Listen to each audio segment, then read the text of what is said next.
Hi കൂട്ടുകാർ, അസ്സലാമു അലൈക്കും വറഹ്മത്തുള്ളാഹി തആല വബറകാതുഹു. 5ാം ക്ലാസ് വിദ്യാർത്ഥികൾക്ക് അവരുടെ പൊതുപരീക്ഷ ദുറൂസുൽ ഇസ്ലാം 1 എന്ന് പറഞ്ഞ് അവരുടെ പാഠഭാഗം 1 മുതൽ 10ാമത്തെ പാഠഭാഗം വരെയുള്ള പാഠങ്ങൾ ഉൾപ്പെടുത്തിയ ഒരു മോഡൽ ക്വസ്റ്റ്യൻ പേപ്പറാണ്.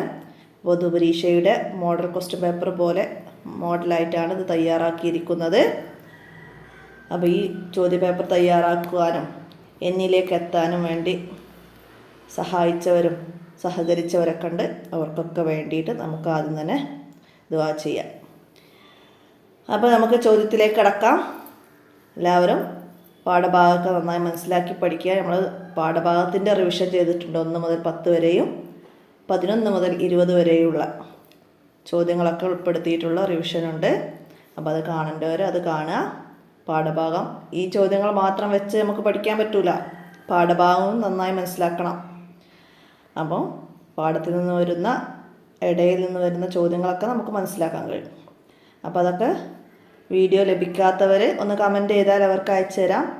അല്ലെങ്കിൽ മൊബൈൽ നമ്പറിൽ മെസ്സേജ് ചെയ്യാം. 82 89 89 29 85. അപ്പോൾ നമുക്ക് ഇന്നത്തെ വീഡിയോയിലേക്ക് കടക്കാം. ബിസ്മില്ലാഹിർ റഹ്മാനിർ റഹീം. 1 മുതൽ കോളത്തിൽ അടയാളപ്പെടുത്താനാണ് ആദ്യം വരുന്നത്. ഒന്നാമത്തെ ചോദ്യം എന്താണ്? ലോകം അടക്കി ഭരിച്ച പ്രവാചകൻ ആര് എന്നാണ്. ലോകം അടക്കി ഭരിച്ച പ്രവാചകൻ ആരാണ്? നമ്മളങ്ങനെ പാഠത്തിൽ നമ്മൾ പഠിച്ചിട്ടില്ലല്ലേ. പക്ഷേ നിങ്ങൾ തദ്രിബാത്തിൽ 1ാമത്തെ പാഠം മൗജിദത്തുകളെ കുറിച്ച് പറഞ്ഞതിൽ സുലൈമാൻ നബിയുടെ മൗജിദത്ത് പറഞ്ഞിരുന്നു. അപ്പോൾ ആ പാഠത്തിൻ്റെ തദ്രിബാത്തിൽ സുലൈമാൻ നബി ആരാന്നുള്ളത് തദ്രിബാത്തിൽ പറയുന്നുണ്ട്. സുലൈമാൻ നബി ലോകം അടക്കി ഭരിച്ച പ്രവാചകനാണ് എന്ന് പറയുന്നുണ്ട്. അപ്പോൾ അതാണ് മനസ്സിലാക്കേണ്ടത്. ലോകം അടക്കി ഭരിച്ച പ്രവാചകൻ സുലൈമാൻ നബി അലൈഹി സ്വലാം. അടുത്തത് മറിയം ബീവിയുടെ മാതൃ സഹോദരി ഭർത്താവ് ആരായിരുന്നു? അതും അതിൻ്റെ തദ്രിബാത്തിൽ തന്നെ പറയുകയാണ്. മറിയം ബീവിയുടെ മാതൃ സഹോദരി ഭർത്താവ് സക്കരിയ നബി അലൈഹി സ്വലാം. മനസ്സിലാക്കുക. അടുത്തത് കൊട്ടാരത്തിനുള്ളിലെ സിംഹാസനം കൊണ്ടുവന്നു. ആരാണ് കൊണ്ടുവന്ന മഹാന്? ആരായിരുന്നു? ആസഫ് ബിനു ബർഹിയ. അദ്ദേഹത്തിൻ്റെ കറാമത്തിലൂടെ 2050 കിലോമീറ്റർ ദൂരമുള്ള 2050ഓളം കിലോമീറ്റർ ദൂരമുള്ള ഫലസ്തീനിലുള്ള സുലൈമാൻ നബി അലൈഹി ഇസ്ലാമിൻ്റെ കൊട്ടാരത്തിലേക്ക് എത്തിച്ചു. യമനിലെ സബയിൽ നിന്ന് ബിൽക്കീസ് രാജ്ഞിയുടെ കൊട്ടാരത്തിൽ നിന്നാണ് ഫലസ്തീനിലെ സുലൈമാൻ നബി അലൈഹി ഇസ്ലാമിൻ്റെ കൊട്ടാരത്തിലേക്ക് എത്തിച്ചത്. അത് കറാമത്തിലൂടെയാണ്. മനസ്സിലാക്കുക. അടുത്ത ചോദ്യം എന്താണ്? മസ്ജിദ് നബവിയിലെ നിസ്കാരത്തിൻ്റെ പ്രതിഫലം. മസ്ജിദ് നബവിയിലെ നിസ്കാരത്തിൻ്റെ പ്രതിഫലം എന്താണ്? സാധാരണ മസ്ജിദിൽ വെച്ചുള്ള നിസ്കാരത്തിനേക്കാൾ 1000 മടങ്ങ് പ്രതിഫലമുണ്ട് നമ്മൾ പഠിച്ചിട്ടുണ്ട്. അപ്പോൾ ഇവിടെ 1000 നിന്ന് അറബിയിലാണ് വന്നത്. 1000 എന്ന മേത്ത അൽഫ് എന്ന് പറഞ്ഞാൽ 1,00,000. അൽഫ് എന്ന് പറഞ്ഞാൽ 1000. അൽഫൈൻ 2000. അപ്പോൾ മനസ്സിലാക്കുക. നമ്മൾ 1000 മടങ്ങ് പ്രതിഫലം എന്നാണ് പഠിച്ചത്. അത് അൽഫ് 2ാമത്തെ ഓപ്ഷനാണ്. അപ്പോൾ അത് നമുക്ക് ശരിയടപ്പെടുത്താം. അടുത്തത് അൽ ഇമാമുൽ ആളം എന്ന പേരിൽ അറിയപ്പെട്ടത് ഇമാം അബൂ ഹനീഫ റളിയല്ലാഹു അൻഹു. ഇമാം അബൂ ഹനീഫ റളിയല്ലാഹു അൻഹാണ് ഇമാമുൽ ആളം എന്ന പേരിൽ അറിയപ്പെട്ടത്. അബൂ ഹനീഫ റളിയല്ലാഹു അൻഹുവിൻ്റെ ജനനം. അബൂ ഹനീഫ റളിയല്ലാഹു അൻഹുവിൻ്റെ ജനനം എന്താണ്? അബൂ ഹനീഫ റളിയല്ലാഹു അൻഹുവിൻ്റെ ജനനം ഹിജ്റ 80ലാണ്. ജനനം ഹിജ്റ 80. അവിടെ 3ാമത്തെ ഓപ്ഷൻ അതാണ് നമ്മൾ ശരിയടപ്പെടുത്തേണ്ടത്. ഹിജ്റ 80. മനസ്സിലാക്കുക. വഫാത്ത് 150. ഹിജ്റ 150ലാണ് വഫാത്ത്. ഹിജ്റ 150 വഫാത്ത്. ജനനം ഹിജ്റ 80. മനസ്സിലാക്കുക. അടുത്തത് എന്താണ്? ചേരുംപടി ചേർക്കാനാണ്. അപ്പോൾ നിങ്ങൾക്ക് പാഠഭാഗത്തിൽ വന്ന നസിലുണ്ടായിരുന്നു, അത് തന്നെയാണ് ഇവിടെ വന്നത്.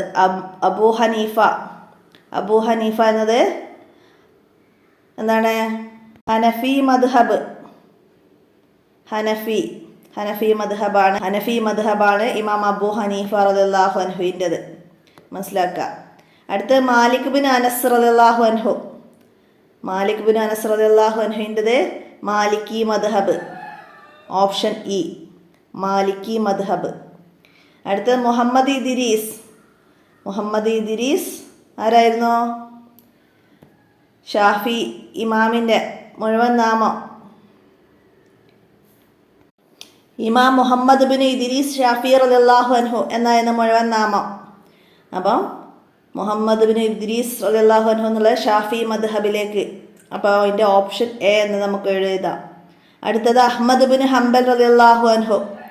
അഹ്മദ് ബിൻ ഹംബൽ റളിയല്ലാഹു അൻഹു ഹംബലി മദ്ഹബ്. ഹംബലി മദ്ഹബിൻ്റെ ഇമാമാണ് അഹ്മദ് ബിൻ ഹംബൽ. അടുത്തത് അബൂ ഹസൻ. അബൂ ഹസൻ റളിയല്ലാഹു അൻഹു എന്താണ്? അഖീദയുടെ ഇമാമായ അബൂ ഹസൻ. അദ്ദേഹത്തിൻ്റെ മദ്ഹബ് അസ്അരി. അസ്അരി മദ്ഹബാണ്. അപ്പോൾ അത് എഴുതാം. അടുത്തത് അബുൽ മൻസൂർ റളിയല്ലാഹു അൻഹു. അതും അഖീദയുടെ ഇമാമായിരുന്നു. മാതുരീദി മദ്ഹബ്. അപ്പോൾ ഇത് ഇതേപോലെ തന്നെ നിങ്ങൾക്ക് പാഠഭാഗത്ത് വന്നതാണ്. നന്നായിട്ട് മനസ്സിലാക്കി പഠിക്കാം. നമുക്കടുത്തത് നോക്കാം. പൂരിപ്പിക്കാനാണ്. എന്താണ് ഇവിടെ വന്നത്? 13ാമത്തെ ചോദ്യം. ഉത്തുലുബ് മത്താബൻ ഡാഷ് മുക്ലിയ വബി അസ്മി തർക്കി ഡാഷ് ഇസ്തക്ബല. നിങ്ങൾ 10ാമത്തെ ചാപ്റ്ററിൽ പറയുന്നുണ്ട് തൗബയുടെ റുക്കുനുകൾ. ഹിദായത്തുൽ അദിക്കിയയിൽ പറഞ്ഞതാണ്. ഉത്തുലുബ് മതാമം ബിന്നദാമത്തി മുഖ്ലിയ വബിഅസ്മി തർക്കി ദംബി ഫീമസ്തക്ബല വബറാഅതിൻ മിൻ കുല്ലി ഹഖിൽ ആദമി വലിഹാദിഹി ലർകാനി ഫർഅ വകമ്മില. ഹിദായത്തുൽ അദിക്കിയ അതിൽ തൗബയുടെ റുക്കുനുകൾ പറഞ്ഞത്. അപ്പം അത് ബൈത്ത് നന്നായിട്ട് പഠിക്കുക. ഇതുപോലെ വിട്ട ഭാഗം പൂരിപ്പിക്കാൻ വരും. എന്തായിരുന്നു അതിൻ്റെ അർത്ഥം? എന്തായിരുന്നു? ഖേദത്തോടെയും ദോഷങ്ങളിൽ നിന്നും വിരമിച്ച് ഭാവിയിൽ ദോഷങ്ങൾ ചെയ്യില്ലെന്ന് ദൃഢനിശ്ചയം ചെയ്യുക. മനുഷ്യരുടെ എല്ലാ ഇടപാടുകളിൽ നിന്നും മോചനം നേടിയും ഈ റുക്കുനുകളെല്ലാം പൂർണ്ണമായി പാലിച്ചു വേണം തൗബ ചെയ്യാൻ. അപ്പോൾ അത് മനസ്സിലാക്കി പഠിക്കുക. പാഠത്തിൽ 10ാമത്തെ ചാപ്റ്ററിലാണ് അത് വരുന്നത്. അടുത്തത് അള്ളാഹു കൂടുതൽ തൗബ സ്വീകരിക്കുന്നവനും ഡാഷുമാണ്. എന്താണ്? അള്ളാഹു താല കൂടുതൽ തൗബ സ്വീകരിക്കുന്നവനും കരുണ ചെയ്യുന്നവനുമാണ്. നമ്മുടെ പാഠത്തിൻ്റെ 10ാമത്തെ പാഠത്തിൻ്റെ അവസാനം ഹുവ തവ്വാബുർ റഹീം. അള്ളാഹു കൂടുതൽ തൗബ സ്വീകരിക്കുന്നവനും കരുണ ചെയ്യുന്നവനുമാണ്. നമ്മൾ പഠിച്ചതാണ്. അപ്പോൾ മനസ്സിലാക്കി പഠിക്കാം. അടുത്ത 15ാമത്തെ മാലിക് ബിൻ അനസ് റളിയല്ലാഹു അൻഹു ഡാഷ് മദീനയിൽ ജനിച്ചു. എന്താണ്? മാലിക് ബിൻ അനസ് ഹിജ്റ 93 മദീനയിൽ ജനിച്ചു. ഹിജ്റ 179 റബീഉൽ അവ്വലിൽ വഫാത്തായി. ഹിജ്റ 179 ഇമാം മാലിക് വഫാത്തായത്. ജനനം 93. മനസ്സിലാക്കുക. നിങ്ങൾക്ക് ഈ ഫസ്റ്റത്തെ 1 മുതൽ 10 വരെ പാഠത്തിൽ 2 ഇമാമുമാരെ കുറിച്ചിട്ടാണ്. ഇമാം അബൂ ഹനീഫ റളിയല്ലാഹു അൻഹുവിനെ കുറിച്ചിട്ടും ഇമാം മാലിക് റളിയല്ലാഹു അൻഹുവിനെ കുറിച്ചിട്ടും. അപ്പോൾ അവർ രണ്ടാളെ ആ പാഠഭാഗത്ത് വരുന്നുണ്ട്, അവരുടെ പ്രൊഫൈൽ. അപ്പോൾ അത് നന്നായിട്ട് പഠിക്കുക. ജനനം ഇമാം മാലിക്കിൻ്റെ മദീനയിൽ, ഇമാം അബൂ ഹനീഫ കൂഫയിൽ. അപ്പോൾ അതൊക്കെ ചോദ്യം വരാം, മനസ്സിലാക്കി പഠിക്കുക. കൂഫയിൽ ജനിച്ച ഇതാര്? ഇമാം അബൂ ഹനീഫ. അങ്ങനെയൊക്കെ മനസ്സിലാക്കി പഠിക്കുക. ചോദ്യങ്ങൾ നിങ്ങൾ തന്നെ പാഠഭാഗത്തു നിന്ന് മനസ്സിലാക്കുക. അടുത്ത 16ാമത്തെ മിഫ്താഹു ത്വാ, ഇബാദത്തിൻ്റെ താക്കോൽ. ഇബാദത്തിൻ്റെ താക്കോലാണെന്ത്? തൗബ. നമ്മൾ പഠിച്ചിട്ടുണ്ട്. പിന്നെ അതിൽ നിന്ന് എന്ത് പഠിക്കാം? ദോഷങ്ങൾ പൊറുക്കാൻ ഡാഷ് വേണം. എന്താണ്? തൗബ വേണം. തൗബക്ക് 4 ഷർത്തുകളുണ്ട്. തെറ്റ് ചെയ്തു പോയതിൽ ഡാഷ്, തെറ്റ് ചെയ്തു പോയതിൽ ഖേദിക്കണം. തൗബയുടെ ഷർത്തുകൾ പഠിച്ചിട്ടുണ്ട് അല്ലേ? ദോഷങ്ങളിൽ നിന്ന് വിരമിക്കുക, തെറ്റ് ചെയ്തു പോയതിൽ ഖേദിക്കുക, ഇനി തെറ്റ് ചെയ്യുകയില്ലെന്ന് ദൃഢനിശ്ചയം ചെയ്യുക. ജനങ്ങളുമായി ബന്ധപ്പെട്ട തെറ്റുകളിൽ നിന്ന് അവരെ കൊണ്ട് പൊറുപ്പിക്കുക. തൗബയുടെ ഷർത്തുകൾ 4 നമ്മൾ പഠിച്ചിട്ടുണ്ട്, മനസ്സിലാക്കുക. അടുത്തത് എന്താണ്? വിശുദ്ധ ഖുർആൻ ഇസ്ലാമിൻ്റെ ഡാഷ് പ്രമാണമാണ്. വിശുദ്ധ ഖുർആൻ ഇസ്ലാമിൻ്റെ അടിസ്ഥാന പ്രമാണമാണ്. ഇസ്ലാമിൻ്റെ അടിസ്ഥാന പ്രമാണം വിശുദ്ധ ഖുർആൻ. ഇനി ഒറ്റവാക്കിൽ ഉത്തരം എഴുതാനാണ്. ഔലിയാക്കളിലൂടെ പ്രകടമാകുന്ന അത്ഭുതമാണ് അത്. എന്താണ്? കറാമത്ത്. ഔലിയാക്കളിലൂടെ പ്രകടമാകുന്നതാണ് കറാമത്ത്, മനസ്സിലാക്കുക. ഞാൻ അങ്ങയോടൊപ്പം നിസ്കരിക്കാൻ ആഗ്രഹിക്കുന്നു എന്ന് പറഞ്ഞ മഹദി ആര്? നബി സല്ലല്ലാഹു അലൈഹി വസല്ലമയോട് പറഞ്ഞു, ഞാൻ അങ്ങയോടൊപ്പം നിസ്കരിക്കാൻ ആഗ്രഹിക്കുന്നു എന്ന്. ആരായിരുന്നു? ഉമ്മു ഹുമൈദിനി സാദിയ. ഉമ്മു ഹുമൈദിനി സാദിയയാണ്.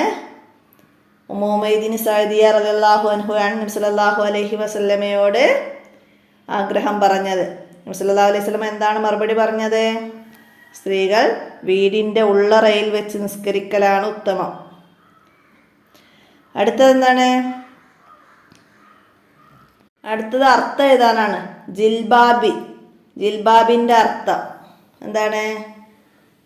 പർദ, ശരീരമാകെ മറയ്ക്കുന്ന വസ്ത്രം എന്നാണ്. അപ്പോൾ അത് നിങ്ങളെ 2ാമത്തെ പാഠത്തിൽ തദ്രിബാത്തിൽ വന്നൊരു മീനിങ് ആണ്. അപ്പോൾ അത് മീനിങ് എവിടുന്നും ഏതും വരാം. ഒരു അർത്ഥം എഴുതാനുള്ളത് എന്തായാലും പ്രതീക്ഷിക്കാം.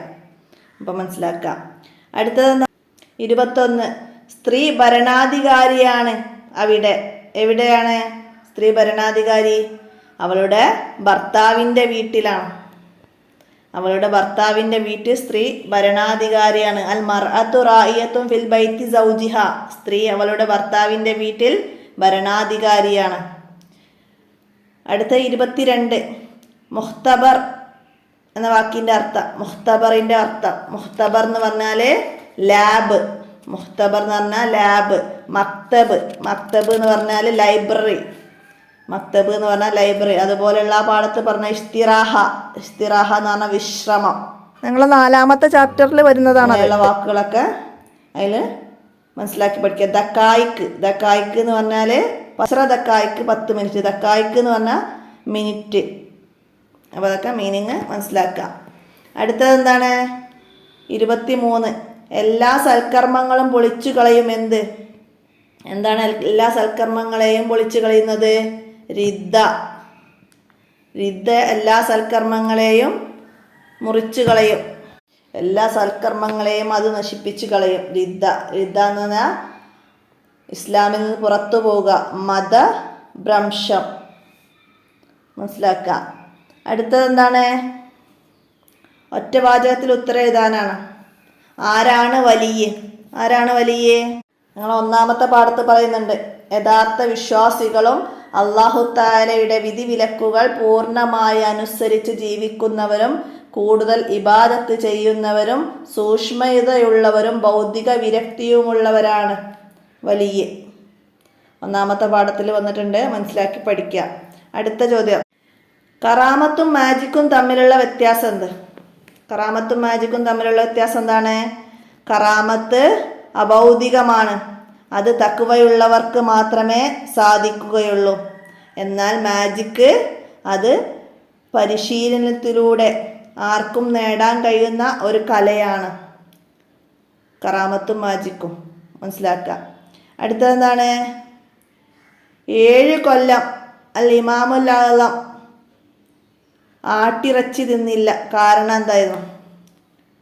ഇമാം അബൂ ഹനീഫ റളിയല്ലാഹു അൻഹു 7 കൊല്ലം ആട്ടിറച്ചി കഴിച്ചില്ല, കാരണം എന്തായിരുന്നു?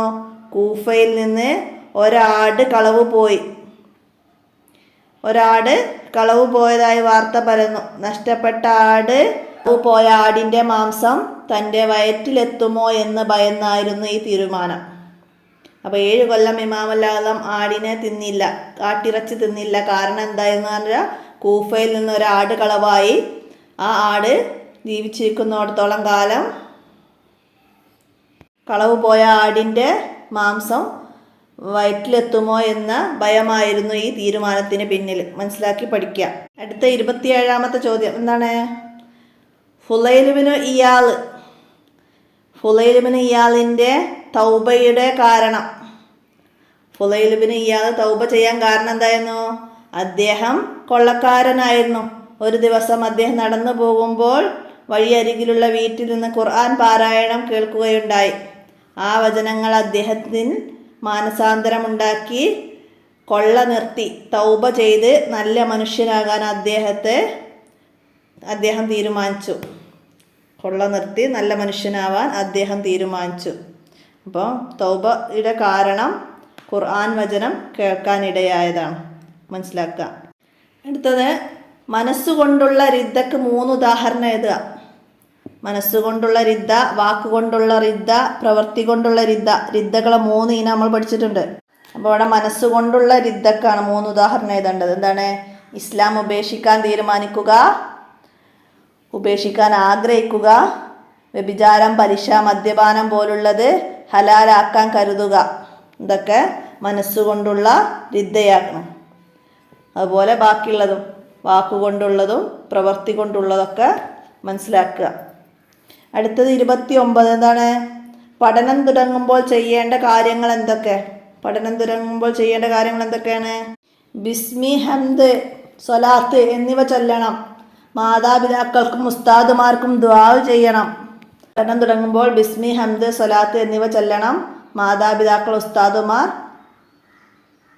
എന്നിവർക്ക് ദുആ ചെയ്യണം. ഇതാണ് പഠനം തുടങ്ങുമ്പോൾ ചെയ്യേണ്ട കാര്യങ്ങൾ. അടുത്തത് സത്യം ബോധ്യമായപ്പോൾ ജുറൈസിനോട് അവർ ചെയ്തു. അവരെന്താണ് ചെയ്തത്? ജുറൈസ് റളിയല്ലാഹു അൻഹു ഉമ്മി വ സ്വലാത്തി എന്ന പാഠത്തിൽ എന്താണ് സത്യം ബോധ്യമായപ്പോൾ? അപ്പോൾ അറബിയാണ് പാഠം. അപ്പോൾ അത് അറബിയിലാണ് ചോദ്യം പ്രതീക്ഷിക്കേണ്ടത്. എന്താണ്? മാദാ ഫഅലൻ നാസു ബി ജുറൈസിൻ ഹീന അമിലു ബറാഅത്തുഹു.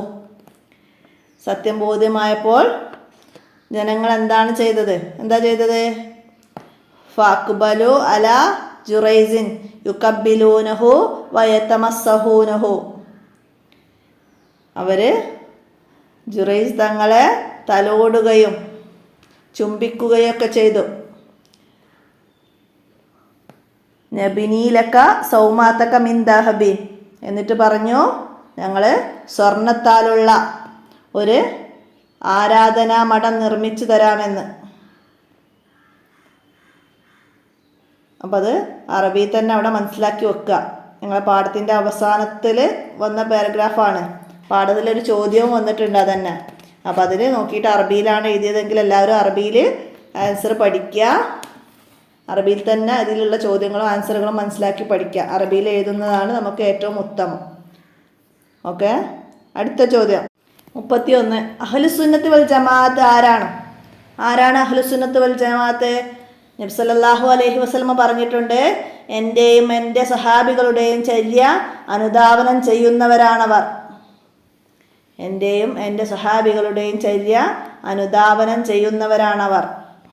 കർമ്മപരമായി 4-1 മദ്ഹബ് സ്വീകരിക്കുന്നവരാണ് അഹ്ലുസുന്നത്തി വൽ ജമാ.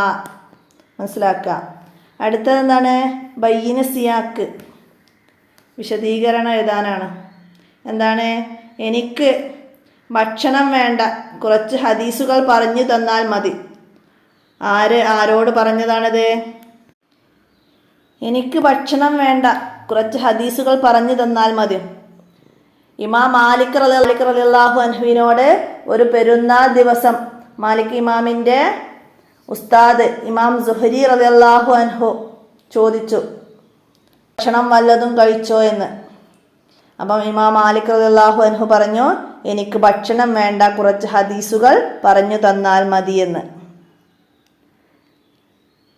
ഇമാം മാലിക് റളിയല്ലാഹു അൻഹുവിനോട് ഇമാം സുഹരി ഒരു പെരുന്നാൾ ദിവസം ചോദിച്ചതാണ്. ഉസ്താദായ ഇമാം സുഹരി ഒരു പെരുന്നാൾ ദിവസം ചോദിച്ചതാണ്, നീ ഭക്ഷണം വല്ലതും കഴിച്ചോ എന്ന്. അപ്പം ഇമാം മാലിക് എനിക്ക് ഭക്ഷണം വേണ്ട, കുറച്ച് ഹദീസുകൾ പറഞ്ഞു തന്നാൽ മതി എന്ന് പറഞ്ഞു. അതാണ് അവിടെ എഴുതേണ്ടത്. അടുത്തത് എന്താണ്? 33. ഞങ്ങൾക്ക് കൂടുതൽ ഉപദേശം തന്നാലും. ആരോട് പറഞ്ഞതാണ്? നബി സല്ലല്ലാഹു അലൈഹി വസല്ലമയോട് സഹാബികൾ പറഞ്ഞതാണ്, ഞങ്ങൾക്ക് കൂടുതൽ ഉപദേശം തന്നാലും. നബി സല്ലല്ലാഹു അലൈഹി വസല്ലമ ഉപദേശം നൽകി, അത് കേട്ട സഹാബികളുടെ ഹൃദയങ്ങൾ പിടഞ്ഞു, കണ്ണുകൾ നിറഞ്ഞു. ഇത് വിട പറയുന്നവരുടെ ഉപദേശം പോലെയുണ്ടല്ലോ, ഞങ്ങൾക്ക് കൂടുതൽ ഉപദേശം തന്നാലും. സഹാബികൾ പറഞ്ഞു. നബി സല്ലല്ലാഹു അലൈഹി വസല്ലമ ഉപദേശം നൽകിയത് കേട്ടപ്പോൾ സഹാബികൾക്ക് കണ്ണുകൾ നിറഞ്ഞു, ഹൃദയം പിടഞ്ഞു. ഇത് വിട പറയുന്നവരുടെ ഉപദേശം പോലെ അനുഭവപ്പെട്ടു. അപ്പോൾ സഹാബികൾ നബി സല്ലല്ലാഹു അലൈഹി വസല്ലമയോട് പറഞ്ഞതാണ്, ഞങ്ങൾക്ക് കൂടുതൽ ഉപദേശം തന്നാലുമെന്ന്.